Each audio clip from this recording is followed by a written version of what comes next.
کہ اگر آپ کے اثاثے بھی پکڑے جاتے ہیں اور آپ پبلک آفس ہولڈر ہیں تو قانون کا جو پرزمپشن ہے وہ یہ ہے کہ آپ نے یہ کرپشن اور کرپٹ پریکٹسز سے کمائے ہیں انلیس آپ پروو کر سکیں کہ آپ کے ذرائع کیا ہیں۔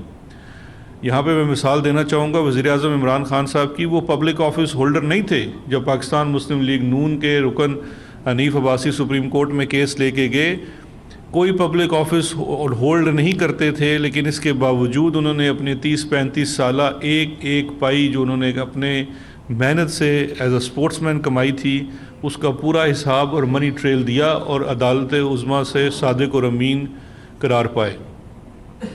اب یہاں پہ ڈیمانڈ یہ ہے کہ یہ چونکہ پٹواریوں جیسا چاہتے ہیں کہ وہ کرپشن یہ سمجھتے اس کو جس طرح سے وہ اینٹی کرپشن والے ٹریپ ریڈ میں پٹواری کو پکڑتے ہیں کہ وہ 400 روپیہ یا 4000 روپیہ کسی سے لے رہا ہو تو اس پہ نوٹ جو ہیں وہ نشان والے ہوتے ہیں تو ان کو پکڑا جائے۔ تو اب نواز شریف صاحب کی یہ والی خواہش پتہ نہیں کب پوری ہوگی، لیکن اس کے علاوہ لیگلی تمام عدالتوں سے یہ ثابت ہو چکے ہیں۔ اچھا، اب یہ چونکہ یہ سب میں شامل ہے، یہ جھوٹ خود نہیں بولتے تھے، ان کے صاحبزادے بھی آپ نے دیکھا وہ انٹرویوز آئے تھے، پھر ایک صاحبزادی مریم نواز اور مریم صفدر، وہ بھی کنفیوژن رہتی ہے۔ ان کا فرمان یہ ہے کہ جی شروع میں فرمایا تھا میری لنڈن تو کیا پاکستان میں بھی کوئی پراپرٹی نہیں ہے، پھر اسی جس اقامے کا رونا روتے ہیں اسی اقامے کی آڑ میں جو 1 ارب سے زیادہ کی منی لانڈرنگ ہوئی سعودیہ سے پاکستان ہل میٹل کے نتیجے میں، اس کی عوض ہزاروں کنال زمین یہاں پہ خریدی، اور وہ بھی کس طرح سے کوڑیوں کے بائی خریدی، وہ بھی ایک لمبی داستان ہے، لیکن جھوٹ کا ایک سلسلہ ہے۔ اور اب ریسنٹ اس جھوٹ کے سلسلے میں کنیکشن یہ ہے ابھی کی سٹوری میں کہ جب یہ لنڈن سے خبر آئی کہ لنڈن کی ہائی کورٹ نے ایون فیلڈ کی اٹیچمنٹ کا مقدمہ خارج کر دی، اتنی خبر تھی، نہ کسی نے آرڈر دیکھا، نہ دیکھا کہ اس کے اندر کس بابت یہ آرڈر جاری ہوا ہے۔ اور مجھے نہیں پتا کہ یہ مریم نواز یا نواز شریف صاحب کچھ پڑھتے لکھتے ہیں یا کوئی آرڈر دیکھتے ہیں یا بیان بازی کرنے سے پہلے، یا کوئی ان کے وکیل بھی ہوں گے، ظاہری بات اتنے مالدار لوگ ہیں، اتنے میاں صاحب تو شکایت بھی کرتے رہے کہ وکیلوں کو فیس دے دے کہ ان کا حال برا ہو گیا، پتہ نہیں کسی سے مشورہ کرتے ہیں یا ویسے ہی جو بیانیہ ہے وہ جھوٹ کے اوپر مبنی ہے۔ تو انہوں نے نواز شریف صاحب نے، میں نے دیکھا تھا، انہوں نے ایک انٹرویو بھی دیا لنڈن میں کہ دیکھیں جی بالکل ہمیں تو بری کر دیا، لنڈن کی عدالت نے بری کر دیا ایون فیلڈ اپارٹمنٹس کے اوپر۔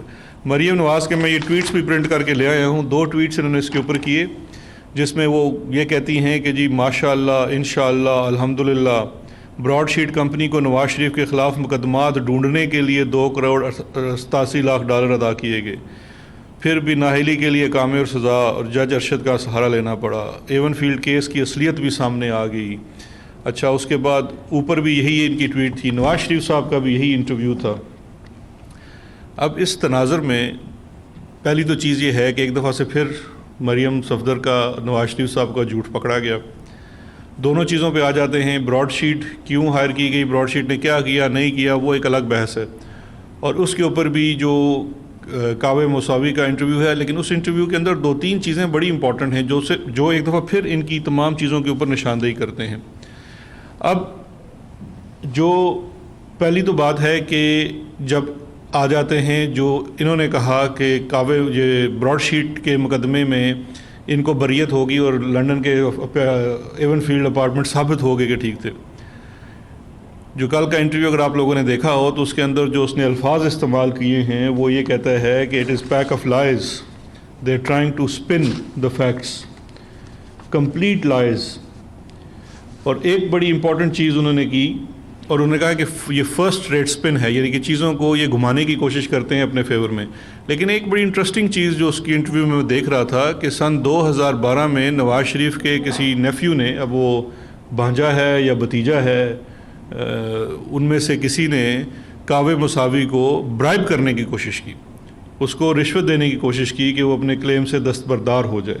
یہ بڑی ایک امپورٹنٹ ہے۔ تو ابھی جتنے بھی آپ لوگوں کے رپورٹرز ہیں جو لنڈن میں ہیں، جو ان کے ساتھ ہر وقت واک پہ نہیں جاتے، ان کے علاوہ جو تھوڑا سا انڈیپینڈنٹ کام کرتے ہیں، ان کا حق بنتا ہے کہ نواز شریف صاحب پوچھیں کہ وہ کون سا بھانجا ہے، بھتیجا ہے، کیا یہ اس مساوی کا بیان درست ہے کہ اس نے آپ کو برائب کرنے کی کوشش کی، اور اگر نہیں ہے تو نواز شریف صاحب کے لیے بڑا بہترین موقع ہے، اس کو وہ بھی لنڈن میں ہے، یہ بھی لنڈن میں آج کل فارغ ہیں اور تو کچھ شغل ہے نہیں، تو اس کو سوئی کر لیں ڈیمیجز میں، ڈیفیمیشن میں۔ تو ایک تو اس نے یہ کہا۔ اچھا، دوسرا جو بڑا امپورٹنٹ چیز ہے، میں تھوڑا سا آپ کو اس کی ہسٹری بتا دیتا ہوں کہ آربیٹریشن یہ تھا کیا، براڈ شیٹ کا معاملہ براڈ شیٹ، اور اس کو سمجھنا بڑا ضروری ہے، براڈ شیٹ ایک ایسٹ ٹریسنگ کمپنی تھی جس کو سن 2000 کے لگ بھگ ہائر کیا گیا ایک ایگریمنٹ کے تحت کہ آپ یہ 200 لوگوں کی لسٹ ہے اس وقت کا جو نیب تھا اس نے، اور ان کے جو ایسٹ ٹریسنگ ہے اور ان کے خلاف شواہد اکٹھے کرنے میں یہ ادارہ ہمیں اسسٹنس دے گا. یہ ایک پرائیویٹ کمپنی تھی، اور اس کے بعد یہ میں آپ کے سامنے بالکل فیکٹ سٹیٹ کر رہا ہوں ان کی ججمنٹس کے اندر سے، اور اس کے بعد جو بھی اس کے اندر سے ثبوت سامنے آئیں گے اس کے نتیجے میں جو بھی ریکوریز ہوں گی اس میں ان کو 20% ملے گا. یہ پاکستان گورنمنٹ نے اس وقت کچھ وقت گزرنے کے بعد براڈ شیٹ کے ساتھ ہی ایگریمنٹ ڈسکنٹینیو کر دیا، اس لیے کہ وہ گورنمنٹ آف پاکستان اور نیب کا یہ ماننا تھا کہ وہ انہیں کوئی خاطر خواہ اسسٹنس پرووائڈ نہیں کر رہے ہیں اور وہ خود سے ہی ایویڈنس ڈھونڈ لیں گے اور سب کچھ کر لیں گے. معاملہ وہاں ختم نہیں ہوا، وہ سسپینڈ کر دیا گیا، اور اس کے بعد انہوں نے براڈ شیٹ آربیٹریشن میں چلی گئی اپنے اس معاہدے کے تحت، اور معاہدے کے تحت انہوں نے آربیٹریشن میں سے یہ ڈیمانڈ کی کہ آپ نے چونکہ یہ ریکوریز کی ہیں اور وہ اربوں کی ریکوریز تھی جو اس ٹارگٹ سے ہوئی، اس میں ہمیں ہمارا 20% ادا کیا جائے. ٹوٹل مقدمہ جو تھا یہ آربیٹریشن یعنی کہ مصالحتی ایک کونسل ہوتی ہے، عدالت ہوتی ہے، اس کے سامنے چلا، اس ایگریمنٹ کے مطابق تھا. 2009 میں انہوں نے یہ پروسیڈنگ سٹارٹ کی آربیٹریشن کی، اکتوبر 2009 میں براڈ شیٹ نے. اس وقت پاکستان پیپلز پارٹی کی گورنمنٹ تھی، ان کا ان معاملات کے اندر کتنا انٹرسٹ ہے مجھ سے آپ بہتر جانتے ہیں. یہ 2009 سے لے کے سن 2016 تک مقدمات یہ چلتا رہا مصالحتی عدالت میں. پہلے این آر او کے ایک حکومت تھی، پھر این آر او کی دوسری حکومت تھی، دونوں نے جس طرح سے مقدمہ پرسو کیا وہ ایک الگ بحث ہے. پاکستان کے نیب کا اور پاکستان کا یہ کلیم تھا کہ انہوں نے ہمیں اسسٹنس پرووائڈ نہیں کی. براڈ شیٹ کا یہ کہنا تھا کہ اسسٹنس پرووائڈ کریں یا نہ کریں معاہدے کے تحت آپ ہمیں 20% دینے کے پابند ہیں. مصالحتی عدالت نے 2016 میں معاہدے کی شکوں کے مطابق یہ قرار دیا کہ آپ ان کو پیسے دینے کے پابند ہیں، کیونکہ معاہدے کے اندر لکھا تھا کہ، اور یہ معاہدہ غلط ہوا تھا، اس کے اندر یہ لکھا تھا کہ معاہدے میں کہ اگر یہ کوئی کام کریں نہ کریں اس کے باوجود irrevocable یعنی کہ ریورس نہیں ہو سکتا، ان کو اپنے پیسوں کی ادائیگی کرنی ہے.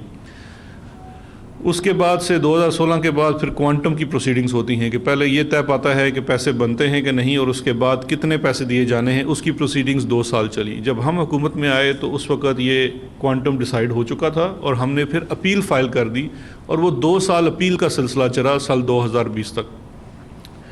اس کے بعد یہ جو اب ایون فیلڈ کا یہاں پہ جو کنیکشن اور لنڈن ہائی کورٹ آتا ہے وہ واضح کرنا بڑا ضروری ہے. جب ان کو ایوارڈ ہو گیا اور اپیل کا پروسیس بھی مکمل ہو گیا تو انہوں نے جو ان کے حق میں ایوارڈ ہوا اس کو حاصل کرنے کے لیے براڈ شیٹ نے ایون فیلڈ اپارٹمنٹس کے اوپر ایک چارجنگ آرڈر لے لیا لنڈن کی ہائی کورٹ سے. چارجنگ آرڈر یہ ہوتا ہے کہ اس پراپرٹی کے اندر گورنمنٹ آف پاکستان کا انٹرسٹ ہے، اور چونکہ ہمارے پاس ایک ججمنٹ ہے گورنمنٹ آف پاکستان کے خلاف ڈیٹ کی، یعنی کہ انہوں نے یہ ہمارے پیسے دینے ہیں، تو اس لیے اس پراپرٹی کے اوپر اس کو ڈسپوز آف نہ کیا جا سکے جب تک ہمارا ڈیٹ ادا نہ ہو جائے. اور اس مد میں اچھا اگر اس لنڈن ہائی کورٹ کے اس چارجنگ آرڈر کو انہوں نے پہلے پروویژنل اس کو چارجنگ آرڈر دے دیا، اور جو پروویژنل چارجنگ آرڈر دیا وہ دیا ہے جون 2020 میں. جون 2020 میں جب وہ پروویژنل چارجنگ آرڈر دیا تو انہوں نے پھر یہ مانا کہ پاکستان کا اس کے اندر انٹرسٹ ہے، کیونکہ اکاؤنٹیبلٹی کورٹ کی ججمنٹ کہہ چکی ہے کہ یہ پراپرٹی جو ہے بحق سرکار پاکستان ضبط کر لی جائے. اب 100% وہ فلی پاکستان کو ریورٹ تب ہوگی جب آپ کا سپریم کورٹ تک یہ معاملہ طے ہو جائے گا. جب انہوں نے یہ کہہ دیا تو اس کے اوپر انہوں نے اس کے اوپر چارجنگ آرڈر لگا دیا، اور چارجنگ آرڈر لگانے کے بعد جب دسمبر میں یہ جو خبر بنی وہ اس طرح سے بنی کہ یہ اب میرے پاس اس فیصلے کی کاپی بھی موجود ہے جس میں جو اس کو 17 دسمبر کے بعد یہ ہائی کورٹ میں انہوں نے چارجنگ آرڈر ختم کر دیا، وڈرا کر دیا، یعنی کہ براڈ شیٹ نے اپنا چارجنگ آرڈر واپس اس لیے لے لیا کہ ان کو پیمنٹ ہو گئی جو ان کی ڈیٹ کی پیمنٹ تھی، اس لیے اب ان کا کوئی کلیم نہیں بنا. تو ٹوٹل پروسیڈنگز جو لنڈن میں ہوئی تھی وہ یہ ہوئی کہ وہ چارجنگ آرڈر ختم ہو گیا، اور ختم اس لیے ہوا کہ براڈ شیٹ کو ان کی پیمنٹ ہوگی، لیکن اس چیز کو ایسے سپن کیا گیا کہ جیسے بقول مریم کے الحمدللہ اور انشاءاللہ اور وہ بے گناہ قرار پائے. تو یہ ان کا ایک اور جھوٹ پکڑا گیا. باقی جو باتیں کعبہ موسوی کے انٹرویو کی ہیں، اس میں سے کچھ باتیں بڑی امپورٹنٹ ہیں. ایک بات تو یہ ہے کہ جس چیز پہ یہ رلائے کر رہے تھے کہ شاید اس بندے نے ان کے حق میں کوئی بات کر دیا، اس نے ایک پورے انٹرویو کے اندر بتلا دیا ہے کہ یہ تو ہیں ہی چور اور انہوں نے ہمیں بھی برائب کرنے کی کوشش کی. اور اس کے ساتھ ساتھ انہوں نے ان کے جو لنڈن ہائی کورٹ کے فیصلے کو اوپر اپنا بیانیہ پیش کرنے کی کوشش کی، اس کو انہوں نے ایکسپوز کر دیا. اور آخر میں یہ جو چیز بار بار دہرائی جاتی ہے اقامے کی کہ جی صرف اقامہ صرف اقامہ، یہ ذہن میں رکھیے کہ یہ صرف اقامے کی بات نہیں ہے. ابھی آپ کے سامنے ایک حالیہ مثال موجود ہے خواجہ آصف کی. یہ اقامے کی آڑ میں پبلک آفس ہولڈر جو ہے وہ اپنے منی لانڈرنگ کو آسانی سے کر پاتا ہے. اب خواجہ آصف کے خلاف جو باقی سارا کیس ہے اس میں سے ایک میں یہ ٹوٹل کیس نہیں ہے خواجہ آصف کے خلاف. خواجہ آصف کے کیس میں مختلف چیزیں ہیں، تمام اثاثوں کا کوئی منی ٹریل نہیں ہے، کوئی سورس آف انکم نہیں ہے، کوئی اس کے پیچھے خرید و فروخت یا کاروبار نہیں ہے. لیکن ایک اثاثہ ان میں سے جو ہے وہ عام آدمی کے سمجھنے کے لیے بڑا آسان ہے اور اقامے کی صورت میں بھی آپ کو سمجھ میں آتا ہے. وہ ہے ان کی دبئی سے 14 کروڑ کی سیلری. اب ایک شخص پاکستان میں وزیر دفاع ہے، پھر اس کے بعد وہ پانی و بجلی کا وزیر بنتا ہے، پھر اس کے بعد وہ وزیر خارجہ بنتا ہے.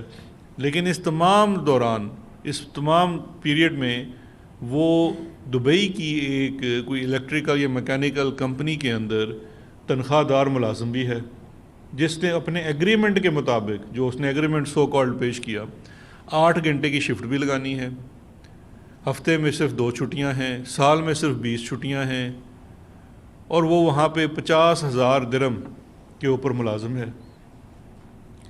اور وہ پیسہ، اور چلیں یہ بات بھی مان لی جاتی کہ اگر کوئی اس کا ثبوت دکھا دیتے، خواجہ آصف کی اس کلیم کا کہ یہ 14 کروڑ روپیہ مجھے سیلری ملی، ایک ڈاکومنٹری پروف وہ پیش نہیں کر سکے 2 سال گزرنے کے باوجود. آپ تمام لوگ مختلف چینلز میں کام کرتے ہیں، اخباروں میں کام کرتے ہیں، میرا نہیں خیال کہ آپ کو 50,000 درہم سیلری ملتی ہوگی. اگر ملتی ہے تو میں آپ کی جگہ نوکری کرنے کو تیار ہوں. جو بھی ہمیں یہاں چھوٹی موٹی تنخواہیں ملتی ہیں وہ بھی کیش شاید ہی کسی کو ملتا ہو، آپ کے اکاؤنٹ میں ٹرانسفر ہوتی ہے، آپ کا کمپنی آپ کو ٹرانسفر کرتی ہے. یہ ایک ایسی واحد نوکری تھی دنیا کی جس نے ان کو اکاؤنٹ میں پیسے ہی ٹرانسفر نہیں کیے، خواجہ صاحب کو کیش پکڑا دیتے تھے.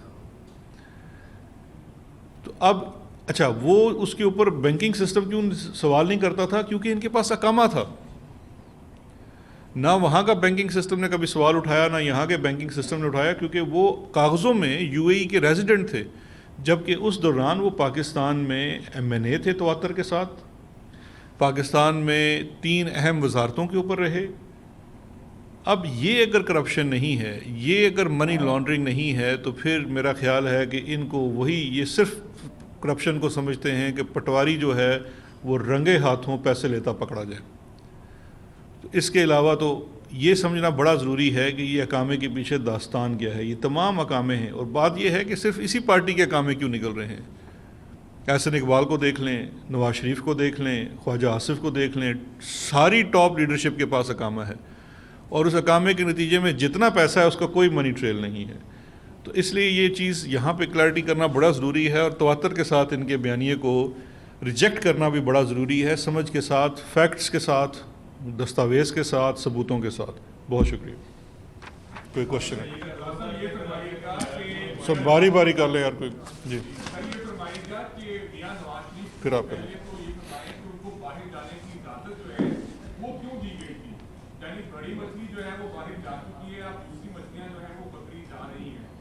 کیا وجہ ہے کہ میاں نواز شریف کس ڈیل کے تحت باہر گئے تھے؟ دیکھیں، نواز شریف کو باہر جانے کے اوپر آپ کے سامنے، آپ کو یاد ہوگا، ان کی بیماری کا معاملہ تھا، اور یہاں پہ لمحہ بلمحہ آپ کے توسط سے اور مختلف سوشل میڈیا کے توسط سے کہ اس وقت پلیٹلیٹس کاؤنٹ جتنا ہوتا تھا کہ اب اتنے گر گئے ہیں، اتنے گر گئے ہیں. پھر میڈیکل بورڈ بٹھایا گیا، میڈیکل بورڈ نے ان کی صحت کے بارے میں پوری ایک رپورٹ دی.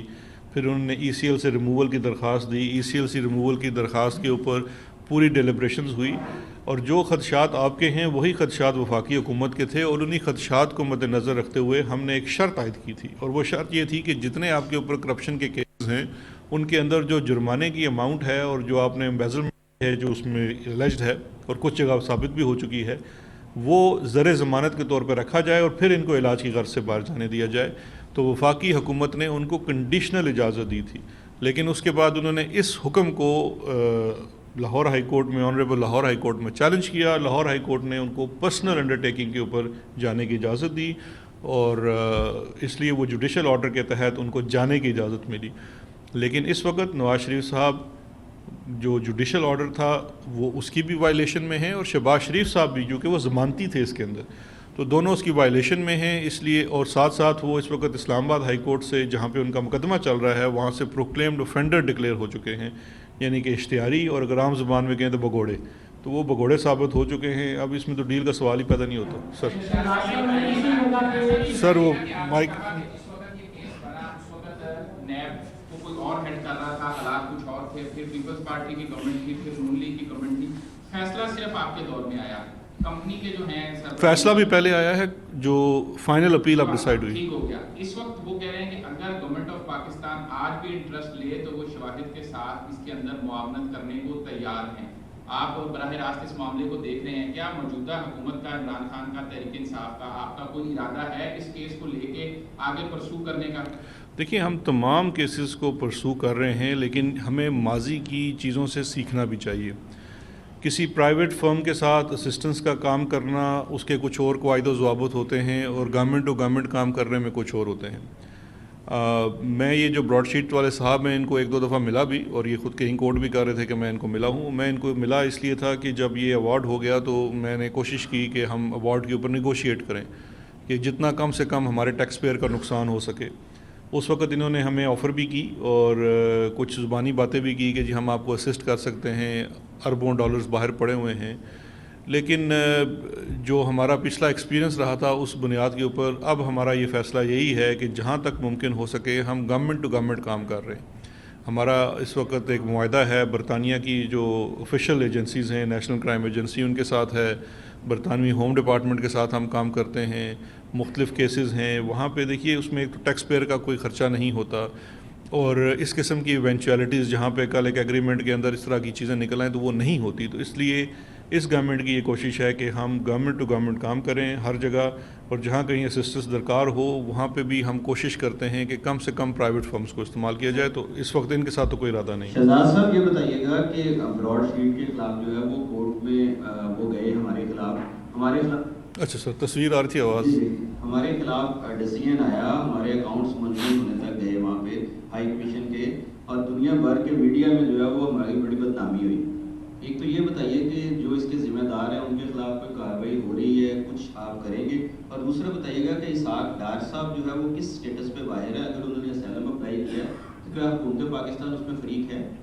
دیکھیں، دو چیزیں ہیں. ایک تو جو آپ نے پہلا سوال کیا وہ بڑا ریلیونٹ ہے، کیونکہ ہمارے جو اس کیس کے اندر جب پیمنٹ کی معاملہ آیا تو کیبنٹ کی ایک کمیٹی بھی بنی تھی، اور اس میں اٹارنی جنرل، لا منسٹر اور میں خود شامل تھا، اور اس کے ساتھ ساتھ نیب کے ریپرزنٹیٹیوز بھی تھے، اور ہم نے اس پورے معاملے کو بغور دیکھا ہے. اس کیس کو لے کے اس کو جس طرح سے ہینڈل کیا گیا آربیٹریشن میں، اس میں کافی سوال ہیں، اور اس کے اوپر ہی ہم نے پھر یا اس کمیٹی نے یہ بھی کہا ہے نیب کو، کیونکہ جو پہلے اس کیس میں ایک دفعہ پہلے پیمنٹ بھی ہو چکی ہے تو اس کے اوپر وہ اپنی تفتیش کریں گے اور اس کے اوپر کارروائی بھی کی جائے گی، اور اگر یہاں پہ پاکستان میں کسی لوگوں کی بھی کوتاہی نظر آتی ہے تو اس کے اوپر کارروائی ہوگی. دوسرا جو اسحاق ڈار صاحب کا سوال ہے اس کے اوپر ان کی ایکسٹریڈیشن کو تو لے کے ہمارا ایم او یو جس طرح پہلے آپ جانتے ہیں برطانیہ سے ہوا ہے، اسپیسیفک کیس اسپیسیفک ہے، اسحاق ڈار کا ایم او یو ہے. وہ پروسیس وہ بھی انڈر پروسیس ہے ہوم آفس میں. لیکن جو میری اطلاع ہے جو کہ آفیشیل نہیں ہے، لیکن میری اطلاع کے مطابق انہوں نے شاید اسائلم کے لیے اپلائی کیا ہوا ہے، کیونکہ وہ اس دفتر کے باہر گھومتے پھرتے پائے جاتے ہیں جہاں اسائلم کا انٹرویو ہوتا ہے. جو اسائلم کا کیس ہے اس کے اندر کوئی دوسری گورنمنٹ پارٹی نہیں بن سکتی، وہ on its own merit decide ہوتا ہے. میری اطلاع کے مطابق ان کے اسائلم کے اپلیکیشن کے اوپر کوئی ابھی ڈیسیژن نہیں ہوا ہے، لیکن ہم نے اپنی ریپرزنٹیشنز جو ہیں از خود برطانوی حکومت کو ضرور دی ہوئی ہیں کہ ان کے پاکستان میں کیا معاملات ہیں، کن کیسز کے اندر وہ مطلوب ہیں اور کیا ہیں، تاکہ اگر وہ کوئی ڈیسیژن لیتے ہیں تو اس کے مطابق کیا جائے. اور یہ ایکسٹریڈیشن اور اسائلم کے کیسز دونوں سائملٹینیسلی بھی چل سکتے ہیں، یہ ایک دوسرے کو روکتے نہیں ہیں. اچھا شہزاد اکبر صاحب، اسی جگہ جب ایک دفعہ آپ سے سوال ہوا تھا، فیاض الحسن چوہان اور شہباز شریف بیٹھے ہوئے تھے کہ نواز شریف کو این آر او کس نے دیا، تو آپ نے ہنستے ہوئے کہا کہ محکمہ زراعت سے پوچھے. بعد میں اس کی آپ نے تردید بھی کر دی. اب مسئلہ یہ ہے کہ کیا محکمہ زراعت یا حکومت پاکستان نواز شریف کو یہاں وطن واپس لانے میں سنجیدہ ہے یا نہیں, کیونکہ وہاں بیٹھ کر وہ عسکری قیادت کو تنقید کا نشانہ بنا رہے ہیں, ریاست پاکستان کو تو انہوں نے وہاں بیٹھ کے مذاق بنایا ہوا ہے, تو کس طرح واپس لائیں گے, قوم یہ جاننا چاہتی ہے. دیکھیں, نواز شریف کو واپس لانے کے لیے ہم نے ان کی ڈپورٹیشن کے لیے بھی کہا ہوا ہے, برطانوی حکومت کو, اور ایکسٹریڈیشن کو بھی پرسو کر رہے ہیں. یہ دو ڈیفرنٹ لیگل میکانزم ہیں جس کے اوپر کام چل رہا ہے, اور ان کو بالکل واپس لانے کے لیے اس کے اوپر ورکنگ ہو رہی ہے, اور کیس بھی ان کا مضبوط ہے کیونکہ ان کا اسٹیٹس اسحاق ڈار یا باقی جو مطلوب لوگوں ہیں ان لوگوں سے مختلف ہے, اور اس کی بڑی وجہ یہ ہے کہ یہ سزا یافتہ ہیں. یہ ان کو یہ نہیں ہے کہ ان کا بھی ٹرائل چلنا ہے, ڈٹرمنیشن ہونی ہے, یہ سزا یافتہ ہیں, اور اس وقت ان کو واپس لانے کا مطالبہ جو ہے وہ از خود سب سے بڑا جو ہے اسلام آباد ہائی کورٹ کا ہے, جو ان کو پروکلیمڈ اوفینڈر ڈکلیئر کر چکے ہیں. تو اس لیے ان کے کیس میں کافی جان ہے, اور ڈپورٹیشن والا پروسیس بھی ابھی کمپلیٹ نہیں ہوا. اس کے اوپر جو ہماری ریکویسٹ ہے برطانوی حکومت کی, اس کے اوپر وہ کنسیڈر کر رہے ہیں. ابھی آنے والے دنوں میں جیسے ان کا کوئی ڈیسیژن آتا ہے, اگر وہ کوئی پلس یا مانے جو بھی پرو یا کون کرتے ہیں, تو دونوں صورتوں میں ہم اس کو اپیل بھی کر سکتے ہیں اور آگے فردر بھی کام کر سکتے ہیں. سر یہ بتائیے کہ جس طرح آپ نے بتایا کہ سر وہ باری باری کالم بڑی دیر سے کر رہے ہیں, پھر اس کے بعد آپ کر لیجیے گا. سر 2000 کے اندر جس طرح سے آپ نے فرمایا کہ معاہدہ کیا گیا, معاہدے کی ایک شک تھی کہ اگر اگلی کمپنی کوئی بھی فیسیلیٹیشن فراہم کرتی ہے گورنمنٹ آف پاکستان کو یا نہیں کرتی, دونوں صورتوں کے اندر گورنمنٹ آف پاکستان یہ پیمنٹ کرے گی. تو کون لوگ تھے جنہوں نے ایسا معاہدہ کر دیا جس کے اندر اس طرح کی شک تھی اور پاکستان کا اس کے اوپر اتنا نقصان ہو سکتا تھا؟ کیا ان لوگوں کو بھی پوائنٹ آؤٹ کیا گیا ان کے خلاف؟ کیا دیکھیں, جب معاہدہ ہوتا ہے تو ایک ادارے نے معاہدہ کیا, نیب نے معاہدہ کیا. اس وقت کے جو چیئرمین نیب تھے اور پروسیکیوٹر جنرل تھے, وہی دو لوگ ریلیونٹ ہوتے ہیں کیونکہ ڈیسیژن وہ کرتے ہیں. نیب انڈیپینڈنٹ ادارہ ہے, تو یہ ان کا معاہدہ تھا. اب اس ایگریمنٹ کے اس کو کس طرح سے دیکھا گیا, نہیں کیا گیا, یہ بھی بالکل دیکھا جانا چاہیے. صاحب یہ بتائیے کہ جس طرح سے شریف برادران پھر پاناما کیسز بنائے گئے, تو تحریک انصاف پر بھی ایک فارن فنڈنگ کیس چل رہا ہے جس کو مسلسل کو لٹکایا جاتا رہا ہے. تو ابھی اس کی جو ہیئرنگ ہے دوبارہ شروع ہو رہی ہے, تو عوام اور اپوزیشن جو ہے وہ حکومت سے امید کر سکتی ہے کہ جس طرح سے پاناما کیس ہے وہ ڈے ٹو ڈے بیسس پر کچھ لایا گیا, تو فارن فنڈنگ کیس میں بھی جلدی سے جلد فیصلہ ہوتا ہے کہ عوام کو پتہ لگے کہ اصل معاملہ ہے کیا؟ جی میرے بھائی, آپ نقاب زدہ انسان ہیں, میں آپ کو پہلے بتا دیتا ہوں, 2-3 چیزیں کلیئر کر دیتا ہوں. پہلے تو ذرا تفریق کر لیجئے دو کیسز کی. پاناما کا جو کیس تھا وہ عدالت عظمیٰ میں چل رہا تھا, سپریم کورٹ آف پاکستان میں چلا. اس کے بعد اس کیس کے نتیجے میں نواز شریف صاحب بد دیانت اور جھوٹے قرار پائے گئے, ان کو عمر نااہل کر دیا گیا, اور اکاؤنٹیبلٹی کورٹ کو کرپشن سے متعلق مقدمات بھیجے گئے, اور پھر اکاؤنٹیبلٹی کورٹ سے بھی ان مقدمات میں ان کو سزا ہو گئی. فارن فنڈنگ کا جو کیس جس کو آپ کہتے ہیں فارن فنڈنگ کا ہے, اس کے اوپر تھوڑی سی میری آپ سے درخواست ہے کہ آپ اس کے اوپر تھوڑی سی تحقیق کر لیں. یہ الیکشن کمیشن کے سامنے چل رہا ہے, اور الیکشن کمیشن کے سامنے جو فنڈنگ سٹریمز ہوتی ہیں پولیٹیکل پارٹیز کی, اس کے اوپر سوال جواب کیے گئے کہ آپ کے ڈونرز کون ہیں. پاکستان تحریک انصاف نے, چونکہ یہ پاکستان کی واحد پارٹی ہے جو کسی ایک خاندان کی جاگیر نہیں ہے, جس نے عام آدمی کو بھی موقع دیا ہے, اور اس کے اوپر جس طرح سے پوری دنیا میں پولیٹیکل پارٹیز کے فنڈ ریز کیے جاتے ہیں, اس طرح سے اس کے فنڈز ریز کیے گئے. تمام آڈیٹڈ فرمز ہیں, تمام جو آڈٹ ہے وہ اے گریڈ کی کمپنیز کے ساتھ ہوا ہے.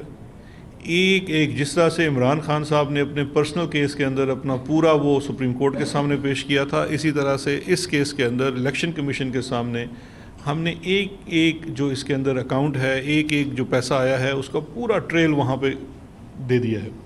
اس کے ساتھ ساتھ وہاں 2 اور کیسز بھی پینڈنگ ہیں, وہ ہیں مسلم لیگ نون اور پاکستان پیپلز پارٹی کی فنڈنگ کے کیسز. وہ آج تک اپنے ایک ڈونر کا نہیں بتا سکے, ماں سوائے ایک ڈونر کے, اور وہ ہے میاں محمد نواز شریف. اور اس نے جو ڈونیشن دی ہے اپنی پارٹی کو, وہ اسی اکاؤنٹس میں سے دی ہے جو ہل میٹل سے, جس کو اکاؤنٹیبلٹی کورٹ ڈکلیئر کر چکی ہے کہ یہ منی لانڈرنگ کا معاملہ ہے. تو یہ تینوں چیزوں کو تناظر میں دیکھیں. ہم تو ابھی میرا خیال لگا بھی ہوا ہے 16 تاریخ کو, پاکستان تحریک انصاف تو کہتی ہے بالکل آپ اس کو ڈے ٹو ڈے چلائیں اور سامنے کریں. ہم تو کہتے ہیں پبلک ہیئرنگ کریں, دیکھیں آپ کے یہ تحریک انصاف کا جو ہے ٹرانسپیرنسی کا معیار اور ان دو پارٹیز کا ٹرانسپیرنسی کا معیار. تو ہمیں تو اس پہ کوئی شہزاد اکبر صاحب یہ بتائیے گا کہ کل پرائم منسٹر نے کہا ہے کہ اپوزیشن کا علاج ہونے والا ہے, اطمینان رکھیں, تو یہ علاج کیسے آپ کریں گے یا کوئی پھر بڑی گرفتاری ہونے جا رہی ہے؟ نہیں دیکھیں, ایک تو اپوزیشن والا علاج کرانے لنڈن گیا ہوا تھا, اب باقی پتہ نہیں, ان کو میں نے سنا ہے منانے کے لیے ایک اور علاج کے لیے گئے ہوئے ہیں صاحب.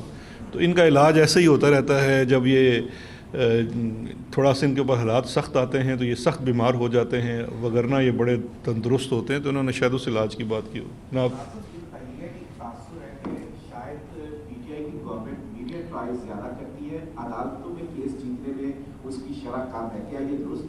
سر, یہ بڑا آپ نے ریلیونٹ سوال کیا ہے, اور یہ اس کے اوپر جواب دینا جو ہے وہ بڑا پرسپیکٹیو کے اندر بڑا ضروری ہے.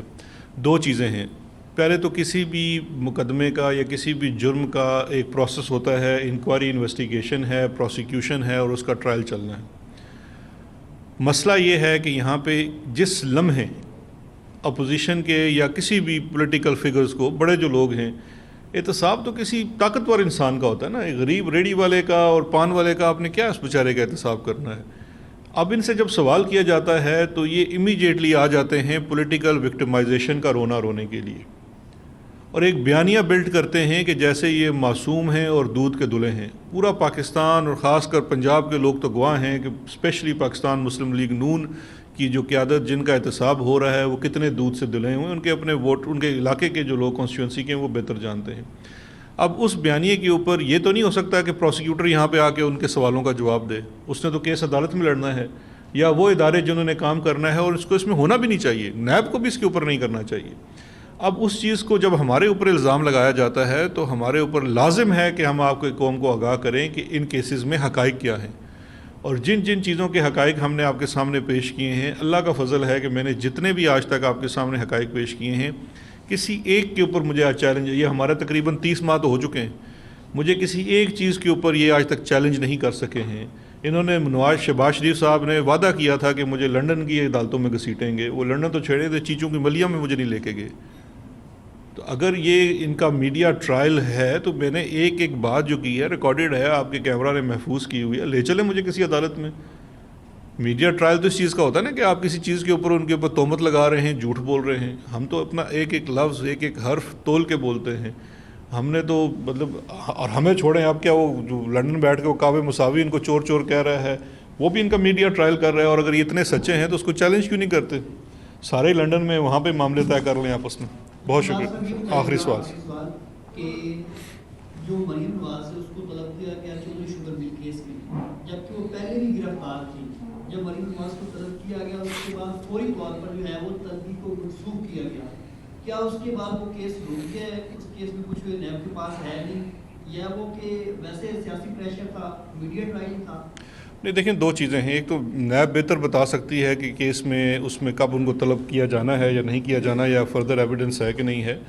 لیکن انویسٹیگیشن کے دوران ایک سے زیادہ بار کسی کو بھی بلایا جا سکتا ہے, ڈپینڈنگ آن اگر وہ آن گوئنگ انویسٹیگیشن ہے اور اس میں آپ کو نئے سے نیا ثبوت مل رہا ہے. اگر آپ کو کوئی نیا ثبوت ملتا ہے تو یہ انویسٹیگیشن کی ذمہ داری ہوتی ہے کہ جس کے خلاف ثبوت ہے اس کو اس سے کنفرنٹ کرایا جائے. یہ اس کے بنیادی حقوق میں بھی شامل ہے. اگر میرے پاس ایک نیا ایویڈنس آتا ہے آپ کے خلاف کہ جی یہ چیز آپ نے کی ہے, تو میں ڈیوٹی باؤنڈ ہوں کہ میں آپ کے سامنے وہ چیز رکھوں اور کہوں اس پہ آپ کا ورژن کیا ہے. تو مریم کو بھی نیب نے شاید اسی لیے بلایا ہوگا, لیکن وہ پھر 400-600 لوگوں کا جتھا لے کے نیب پہنچی تھی اور پتھراؤ کیا تھا. اور اسی طرح سے یہ اداروں کے اوپر اثر انداز ہوتے ہیں. اگر آپ اس وقت, آپ تو مجھ سے بھی چھوٹے لگ رہے ہیں, تو آپ کو یاد نہیں ہوگا کہ ان کے ابا جان نے سپریم کورٹ آف پاکستان کے اوپر حملہ کیا تھا. تو بیٹی اب چونکہ وہ گریجویٹ نہیں کر پائی, تو ابھی وہ انڈر گریجویشن ہے, تو اس لیے اس نے ابھی نیب کے ایک ریجنل دفتر پہ حملہ کیا ہے. اگر اس طرح سے یہ حالات چلتے رہے تو یہ کل کسی اور بڑے ادارے کے اوپر بھی حملہ کر سکتی ہیں. یہ ان کی خاندانی روایت میں شامل.